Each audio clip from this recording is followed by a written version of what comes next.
Here are the most epic last stands in history. Number 1. The Attack of the Dead Men. Okay, we're starting off with one of the most disturbing last stands of World War I, and honestly, this was probably the closest thing to a real-life zombie encounter. It's 1915, and the horrors of modern warfare are on full display throughout Europe in the Great War. New weapons are being deployed into combat on a daily basis with horrific, never-before-seen results, and this story is no exception. The German army has begun its advance into the Eastern Front and has its sights set on Ozovik Fortress, a stronghold near the western border of the Russian Empire. This fortress was an extremely important choke point, as it controlled one of the only rail lines into the area. The Germans had been attempting to take Ozovik since the previous year, but had met heavy resistance from the Russian defenders stationed there. Though often outnumbered 10-1, the Russians have managed to hold the fort through 2 aggressive assaults with a fighting force of only around 900 soldiers and militia. By late summer, German Field Marshal Paul von Hindenburg demanded that Ozovik be taken by any means necessary. And so, on August 6th, when the winds were favorable, the Germans unleashed a horrific new weapon on the men within the fortress walls. At 4 a.m., the Germans began firing their artillery at the fortress, and the Russian defenders braced for impact. They'd lived through this before, and it seemed like another routine bombardment. But on this morning, a mysterious green fog slowly began to creep its way past the trenches and into the fort. When the mist reaches the Russians, their eyes begin to burn. They start coughing uncontrollably, and as they take painful breaths of the green fog, their lungs quickly fill with blood. In a panic, a soldier turns and sees his comrade collapsing to the ground in a painful coughing fit, blood streaming from his eyes, nose, and mouth. The Germans had used chlorine gas against the helpless defenders, which on contact with soft tissue turns into hydrochloric acid. The Russians had no gas masks and were literally being dissolved alive by the deadly green fog. Men stationed near the back of the fort scrambled to douse pieces of cloth with water and urine and wrap their faces in a desperate attempt to survive the gas attack. But it proved futile, and within minutes the 900 defenders all appeared to be dead on the ground. An hour or so later, the Germans donned their gas masks and began their march into the fort. As they neared the trenches, they were greeted by the horrifying effectiveness of their new chemical weapon. Bodies of dead Russian soldiers lay twisted in agony, all seeming to have passed choking on their own blood. Their hopeless attempts at makeshift face masks stained red cling to their faces. Their blinded eyes, raw like ground meat, stare into the sky, unable to be closed again. These German soldiers had never experienced the horrors of chemical warfare up close and are completely disturbed by its inhumane results. But as they march into the fort, they begin to hear rustling from amongst the dead bodies. Haunting groans followed by gurgling deep coughs begin to echo throughout the fort, and slowly, one by one, the once dead Russian soldiers begin to drag themselves to their feet. The Germans step back in disbelief as they watch the corpses of the defenders seemingly come back to life. Blood streaming from their eyes and nose, and their painful coughs send bloody pieces of lung flying out of their mouths. The undead Russians, clutching their bayonets, slowly begin lurching forward as if possessed by vengeance itself. Suddenly, defensive artillery fire echoes out, and the Germans look up to see more undead men manning the cannons. The reanimated Russians begin charging at the Germans, who all turn and run in a full-blown panic. The undead defenders open fire on the fleeing German soldiers, and hundreds are shot down. Some are so desperate to flee from the sight of these unholy warriors that they impale themselves on the barbed wire lining the trenches, and many more are trampled to death by fellow soldiers running in horror. The German army retreats from Ozovik, and the siege is called off. The fortress remains in Russian hands. Though the 60 or so Russian defenders who survived the gas attack most likely met their end shortly following their last stand, they lived long enough to see Ozovik successfully defended for one final time. The fort was never taken by force. Instead, the Russians dismantled it in a strategic retreat a few weeks later. Yes! Die in the name of the Emperor, heretic scum! Cut! Hey, guys, we can't be gaming on set, remember? Oh, sorry, boss, but this game, Warhammer 40,000 Tacticus, is straight fire, bro. Tacticus? I think I've heard of that.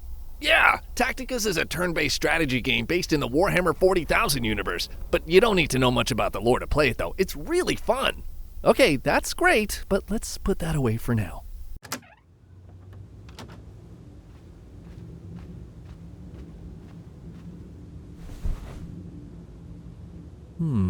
Oh my goodness. The tactical, fast-paced battlefield gameplay in the palm of my hand. Over 80 Warhammer 40,000 champions from 18 factions to collect? What is this, guilds? A passionate community of Warhammer fans? Campaign mode? PvP live events? Guild raids? Another boss fight? Hiya! Oh damn, 10 requisition drops? Another new champion? A Necron? Ooh, this mission is nice. Okay, I think Bellator is the best. I'm just gonna put this guy here and... New event? I'm so in! Hey, boss, did you try out Tacticus? Yes I did. And you can too by downloading Warhammer 40,000 Tacticus with a link in the description below, or scan this QR code here. It's completely free to play, and Serious History fans can use January's code HELLOJAN to get 2,000 gold, 50 Blackstones, available until February 1st. This is a limited time offer, so don't miss out. And seriously, this game is really fun. Try it out. Number 2, the Siege of Szigetvar. The year's 1565, and the Ottoman Empire has quickly grown into one of the greatest empires in history. Under the leadership of Suleiman the Magnificent, the Ottomans have steamrolled their way westward and now find themselves on the doorstep of Europe. He sets his sights on Vienna, the last line of defense to the European continent and home to the rulers of the mighty Habsburg Empire. Throughout his 4-decade reign, Suleiman has truly lived up to his nickname, but now in his 70s, his health has begun to fail. If he was to make a play to invade Europe, it needs to be done now. So on April 29, 1566, he assembles his army and begins his final march towards Vienna. But on his way there, his troops run up on this small fortress called Szigetvar that refuses to surrender. The fortress is commanded by a man who'd been a constant thorn in his side, the Croatian Count Nikola Zrinski. Now by this time, Zrinski and Suleiman were very familiar with each other. Zrinski had played a key role in defending Vienna when the Ottomans first attacked in 1529 and had been a part of many successful defenses against Suleiman's forces. As a faithful Christian, he hated the Ottomans and had devoted his life to guarding Europe from their rule. Knowing that Zrinski was stationed at this fortress, Suleiman orders his men to stop and set up camp. They'll take Szigetvar in a few days and crush this annoying pest once and for all before marching on Vienna. So on August 1st, Zrinski looks out at this mass of Ottoman soldiers piling up across the moat of his fortress, and he knows things are going to get bad real quick. He has with him just 2,300 Croatian and Hungarian defenders. Even if he were to send for reinforcements, they would still be no match for such an enormous army. More likely than not, his fate is sealed. But perhaps not the fate of Vienna and the Habsburgs. While he may not survive the upcoming siege, there's a chance he can stop Suleiman here and ensure he never reaches Vienna. Zrinski calls his men together, who by this time had all seen the Ottoman army outside their fort. He reminds them that it's their duty to fight to the last man against these invaders, and that he'll personally shoot any coward or deserter. Unsurprisingly, they all swear to defend the fort to the end. Now, to really get a feel for this epic battle to come, you have to understand the weirdness of the Szigetvar fortress. See, Szigetvar was in fact 3 islands, each with a separate fort: the New Town, the Old Town, and the Citadel. The only way to the Old Town is on a bridge from the New Town, and the only way to the Citadel is the bridge from the Old Town. If the Ottomans want to take the fortress, they'll have to break through Zrinski's defenses 3 times, and he was planning to make it as painful as possible. Suleiman's entire army shows up to Szigetvar on August 5th, and the sheer mass of men is a terrifying sight for the defenders. 100,000 soldiers and 300 cannons surround the fortress. But in defiance, the defenders drape bright red cloth from the fortress walls, sarcastically welcoming the Sultan's men as guests of honor, followed by a single cannon shot fired directly at the Ottoman army. A message so clear that it needs no translator. If you want this fort, you'll have to come and take it. The Ottoman siege begins on August 6th, and their cannons quickly rip apart the New Town. Against all odds, Zrinski's defenders are able to return fire and successfully stop the first assault, inflicting heavy casualties on the Ottoman attackers. But this victory is short-lived, and a large part of the New Town walls crumbles on August 9th, forcing Nikola's troops to retreat across the bridge into the Old Town. Despite his rapidly deteriorating health, Suleiman personally arrives to Szigetvar the same day. He wants to be there to see Zrinski's death with his own eyes. The Ottomans quickly set up their forces in the New Town and begin their assault on the Old Town on August 10th. Cannons and artillery pepper the walls of the fort from all directions, and Suleiman's generals order full assaults at the Old Town main gates. Zrinski's forces repelled the unrelenting assault 10 times, inflicting heavy casualties on the invaders, but ultimately the old town falls on August 19th, and Zrinski's men are forced back into the citadel. Some of his troops near the front line are jumped as they're rushing towards the final bridge and are forced to watch in despair as the gates close on them. By this point, the Ottomans have sustained far greater losses than they anticipated, but Zrinski's forces have suffered greatly as well. Only 600 of the 2,300 defenders have survived. Suleiman, sensing his time was short, begins to send messages to Zrinski asking him to surrender. He promises him rule over all Croatia if he just gives up and turns his back on the Habsburgs. But his offer falls on deaf ears. With no response, the Ottomans begin to fire letters into the citadel, promising Zrinski's troops that if they surrender, their lives will be spared, but not a single man leaves. With diplomacy a complete fail, the Ottomans resume their assault and manage to blow a massive hole into the wall of the citadel. Buildings on the last island catch on fire in the explosion, and Zrinski and his men steel themselves for a final defense. But surprisingly, no attack comes. See, unknown to the defenders, a wave of dysentery has swept through the Ottoman camp, probably from drinking the nasty-ass water around the fortress. Suleiman himself, who is already incredibly frail, reportedly contracts the same infection and dies in his tent on September 6th. His commanders issue no orders that day and keep his death a secret from everyone, afraid that after such heavy losses, the rest of their army may begin deserting if they know their sultan is also dead. But Zrinski and his men are not granted much time to rest. On September 7th, the day after Suleiman's death, the Ottoman army makes a final push to take the citadel. Greek fire spreads on the walls, setting the fort on fire, and cannonballs and arrows rain into the fortress onto the hapless defenders. Realizing they have no chance of victory, Zrinski gathers his remaining men and says, "Let us go out from this burning place into the open and stand up to our enemies. Who dies, he will be with God. Who dies not, his name will be honored. I will go first, and what I do, you do. And God is my witness, I will never leave you, my brothers and knights." Zrinski and his men push one of their last mortars to the front gate. Without warning, they fling it open, startling the Ottoman soldiers waiting on the bridge and fire directly into their formation. He then leads his remaining 600 men in a final charge out of the fort and down the bridge. The defenders of Szigetvar will go out in a final blaze of glory. Zrinski, leading the pack, is hit with a bullet and then another and slumps to the ground dead. His men stream around their beloved commander, shouting their battle cries as they engage the enemy. Their final charge does not last long, and they are all soon put down. The Ottomans, sensing victory is at hand, charge into the open gates of the citadel, eager to take out the remaining defenders. But instead of defenders, they're greeted by a single wounded soldier sitting on the ground holding a torch. When the Ottomans reach him, he lights the remaining gunpowder supply, triggering a massive explosion, killing another 3,000 of the Sultan's men. What was supposed to be a short detour on their triumphant march to Vienna had instead cost the Ottoman Empire over 20,000 men and their Sultan. Suleiman's successors would never reach Vienna, and his death at Szigetvar marked the beginning of the downfall of the empire itself. Number 3. The Battle of Saragarhi.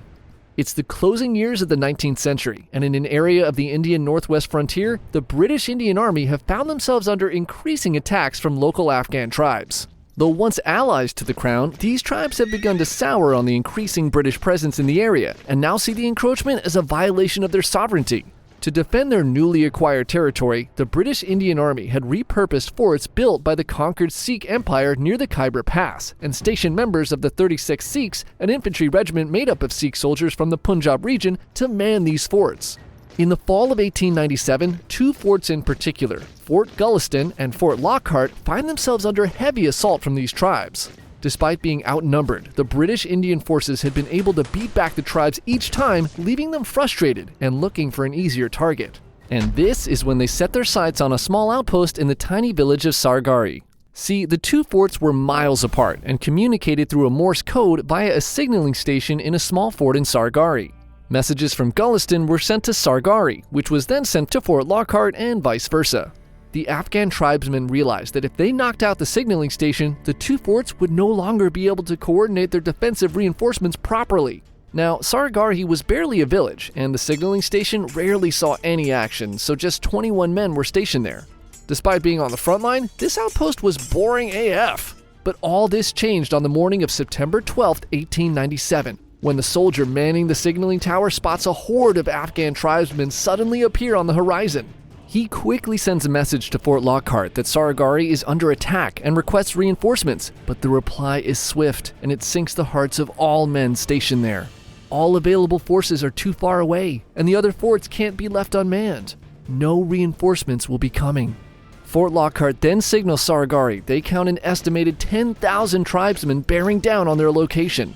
It's at this point Havildar Ishar Singh, commander of the outpost, instructs his 20 soldiers that they'll fight to the end and do their best to stop the advancing horde. Though they will most likely die here today, they may be able to buy enough time for reinforcements to reach the other 2 forts. Staring death in the face, each man solemnly accepts his fate and springs into action.